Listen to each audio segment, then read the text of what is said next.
আসসালামু আলাইকুম। আমন্ত্রণ জানাচ্ছি দেশের নির্বাচিত খবর নিয়ে জাগো টিভি নতুন সংযোজন সন্ধ্যার বাংলাদেশে। আপনাদের সাথে আছি আমি আফরিন সুমনা। শুরুতেই সংবাদ শিরোনাম। দেশে ফেরার পর সম্মুখ সারির জুলাই যোদ্ধাদের সাথে দেখা না করলেও তাদের জন্য মুক্তিযোদ্ধা ঘোষণা দিয়ে আলাদা ডিপার্টমেন্ট তৈরি করবেন তারেক রহমান। পার্টি নিষিদ্ধ, ব্যক্তি নয়, লতিফ সিদ্দিকীর মনোনয়নপত্র বৈধ ঘোষণা করে ইসি মাসুদ। 25 জানুয়ারি জামায়াত আমিরের সঙ্গে বসবেন নতুন মার্কিন রাষ্ট্রদূত ক্রিস্টেনসন। ডাকসুর কনসার্টে বিনামূল্যে সিগারেট বিতরণ ও ইউরেনিয়াম স্লোগান নিয়ে সরগরম সোশ্যাল মিডিয়া। ফাঁকা 47 আসনের বিষয়ে যা জানালো জামায়াত। পোস্টাল ব্যালট সহ বিভিন্ন ইস্যুতে ইসিকে ছাত্রদলের কড়া আলটিমেটাম। খালি থাকা 32 আসনে সৎ ও দক্ষ প্রার্থীদের সমর্থন দেবে ইসলামী আন্দোলন বাংলাদেশ। দর্শক শিরোনাম শুনছিলেন, এবার জানিয়ে দিচ্ছি বিস্তারিত। দেশে ফেরার পর সম্মুখ সারির জুলাই যোদ্ধাদের সাথে দেখা না করলেও তাদের জন্য আলাদা ডিপার্টমেন্ট তৈরির ঘোষণা দিয়েছেন জনাব তারেক রহমান। বিএনপি চেয়ারম্যান তারেক রহমান বলেছেন, আগামীতে দেশ পরিচালনার দায়িত্ব পেলে বিএনপি মুক্তিযুদ্ধ বিষয়ক মন্ত্রণালয়ের মধ্যে জুলাই যোদ্ধাদের জন্য আরেকটি ডিপার্টমেন্ট তৈরি করবে। রোববার সকালে রাজধানীর কৃষিবিদ ইনস্টিটিউটে আয়োজিত এক মতবিনিময় সভায় তিনি এসব কথা বলেন।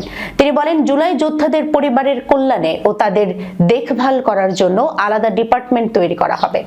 আমরা সিদ্ধান্ত নিয়েছি, ইনশাআল্লাহ বাংলাদেশের মানুষের সমর্থনে বাংলাদেশ জাতীয়তাবাদী দল আগামী দিনে সরকার গঠনে সক্ষম হবে।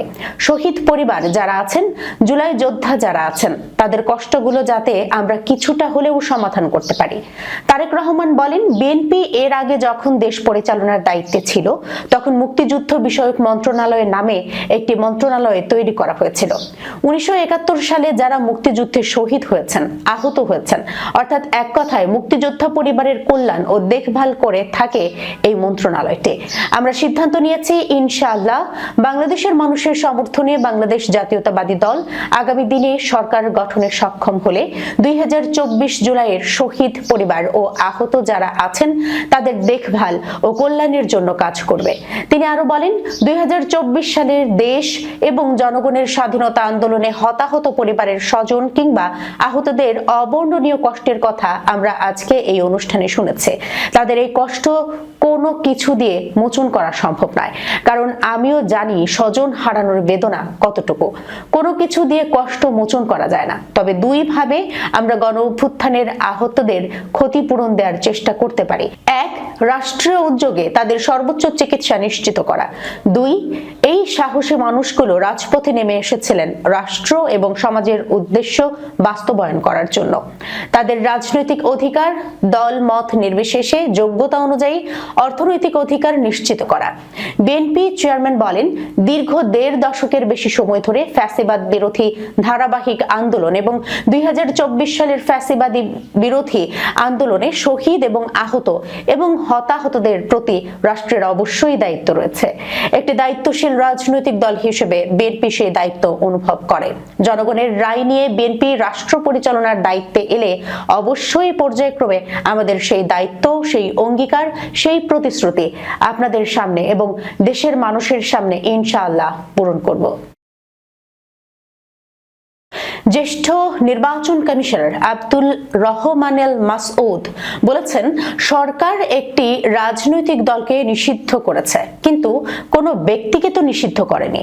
রোববার টাঙ্গাইল 4 আসনে স্বতন্ত্র প্রার্থী আব্দুল লতিফ সিদ্দিকীর মনোনয়নের বৈধতার বিরুদ্ধে নির্বাচন কমিশনে আপিল শুনানি চলাকালে যুক্তিতর্কের এক পর্যায়ে তিনি এই মন্তব্য করেন। আব্দুল লতিফ সিদ্দিকীর মনোনয়নের বৈধতার বিরুদ্ধে নির্বাচন কমিশনে আপিল করেন এই আসনে জাতীয় পার্টির প্রার্থী মোহাম্মদ লিয়াকত আলী। শুনানিতে লিয়াকত আলীর আইনজীবী যুক্তি দেন, নিষিদ্ধ দলের নেতা হওয়ায় আব্দুল লতিফ সিদ্দিকী জাতীয় সংসদ নির্বাচনে অংশ নিতে পারবেন না। এই সময়ে নির্বাচন কমিশনার রহমানুল মাসুদ বলেন, পার্টিকে নিষিদ্ধ করা হয়েছে, কিন্তু কোনো ব্যক্তিকে তো নিষিদ্ধ করা হয়নি। পরে সব পক্ষের বক্তব্য শোনার পর নির্বাচন কমিশন আব্দুল লতিফ সিদ্দিকীর মনোনয়নের বৈধতা বহাল রাখার সিদ্ধান্ত দেয়।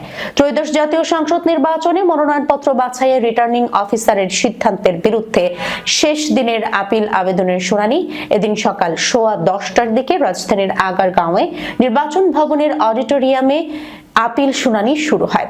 উল্লেখ্য, সংশোধিত তফসিল অনুযায়ী নির্বাচন সময়সূচিতে আপিল নিষ্পত্তি হবে 10 থেকে 18 জানুয়ারির মধ্যে। প্রার্থিতা প্রত্যাহারের শেষ তারিখ 20 জানুয়ারি। রিটার্নিং কর্মকর্তা চূড়ান্ত প্রার্থী তালিকা প্রকাশ করে প্রতীক বরাদ্দ দেবেন 21 জানুয়ারি। নির্বাচনী প্রচারণা শুরু হবে 22 জানুয়ারি। প্রচার চালানো যাবে 10 ফেব্রুয়ারি সকাল 7:30 পর্যন্ত।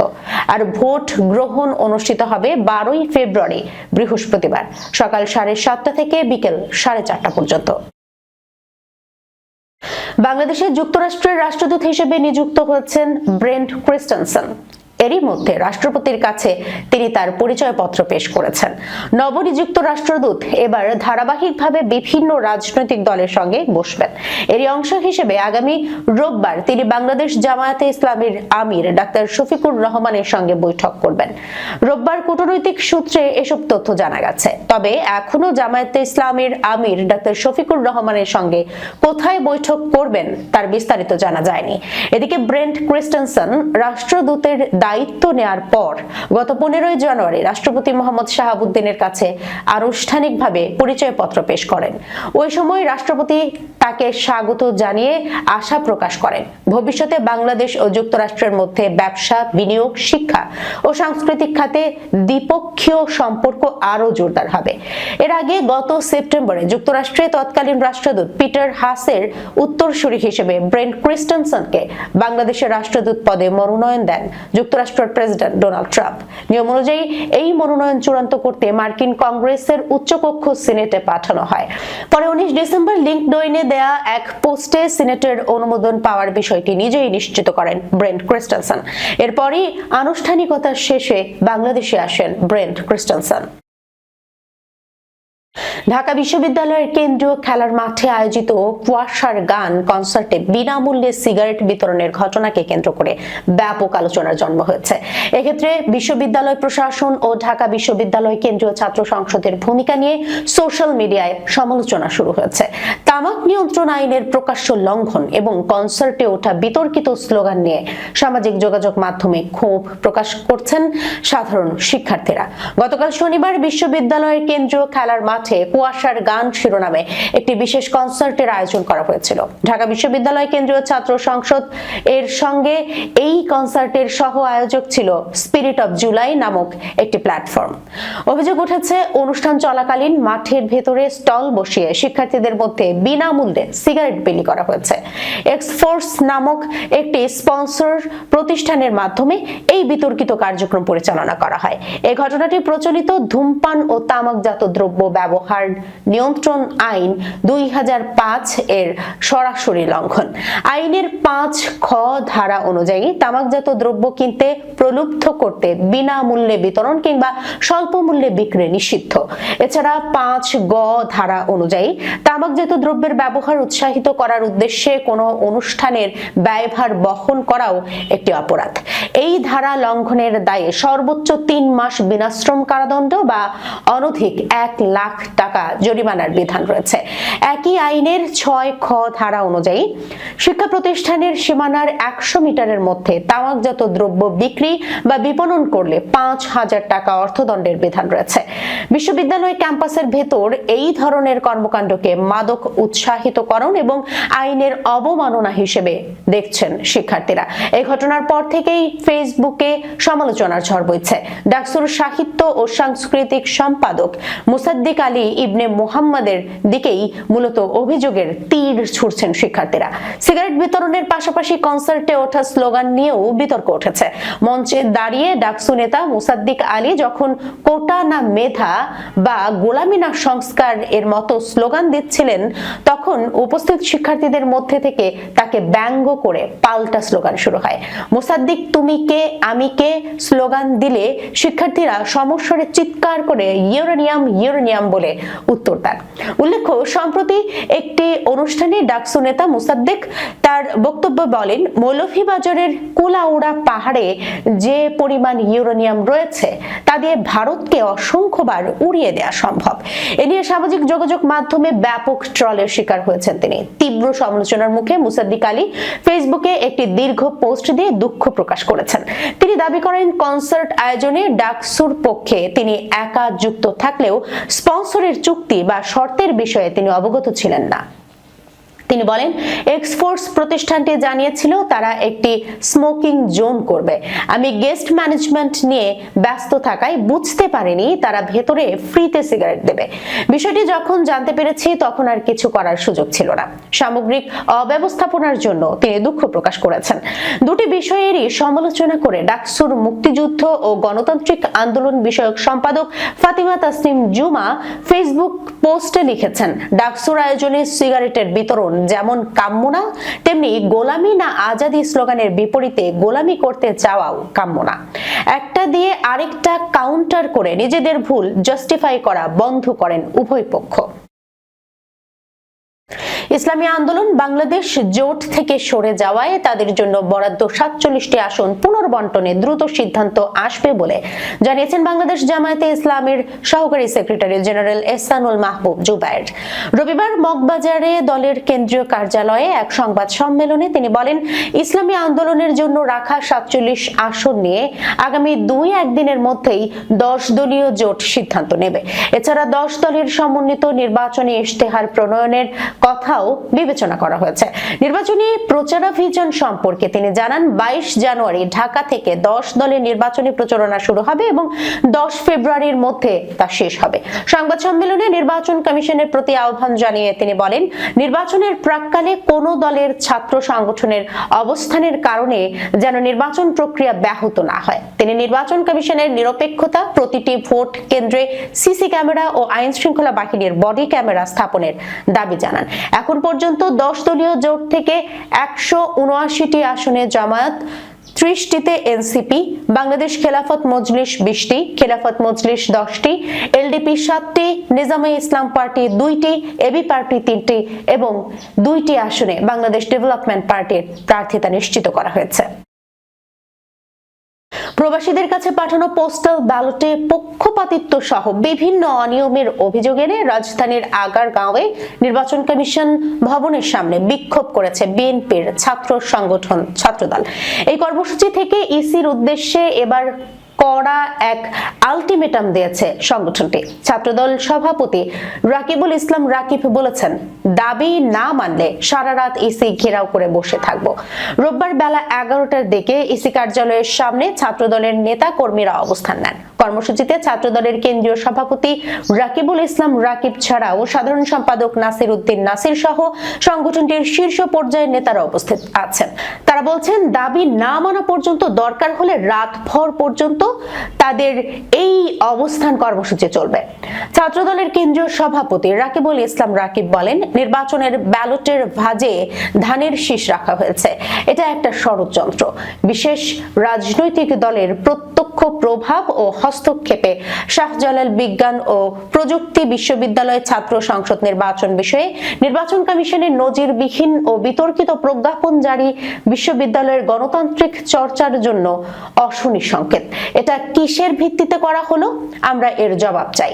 দাবি না মানা হলে এই কর্মসূচি রাত দিন সমানভাবে চলবে। এ সময় ঢাকা মহানগর পূর্ব ছাত্র দলের সাধারণ সম্পাদক আব্দুল হান্নান মজুমদার বলেন, পোস্টাল ব্যালটে অনিয়ম করেছে ইসি।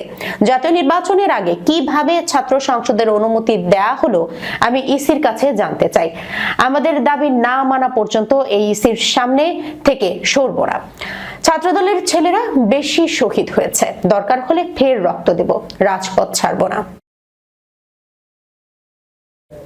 আসন্ন ত্রয়োদশ জাতীয় সংসদ নির্বাচনে 32টি আসনে হাত পাখা না থাকায় এসব আসনে ফ্যাসিবাদ বিরোধী শক্তির সৎ ও দক্ষ প্রার্থীকে সমর্থন দেবে ইসলামী আন্দোলন বাংলাদেশ।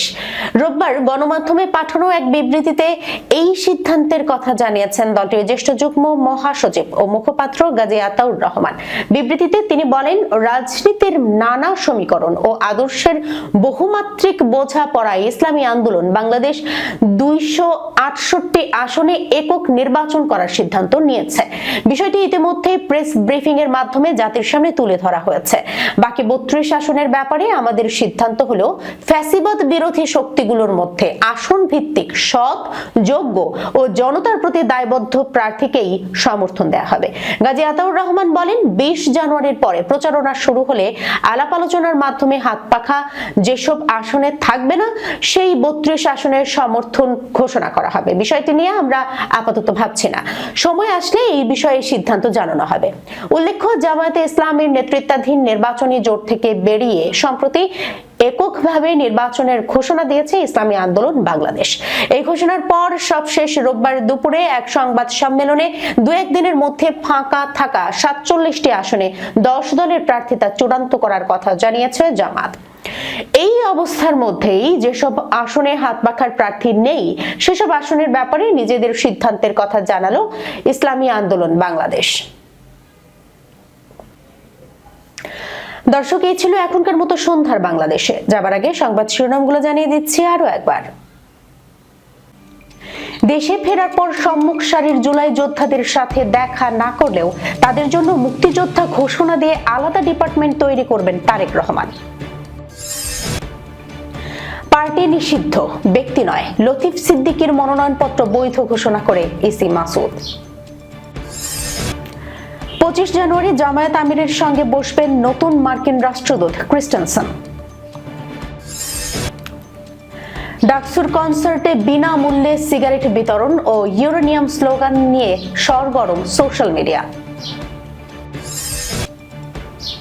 ফাঁকা 47 আসনের বিষয়ে যা জানালো জামায়াত।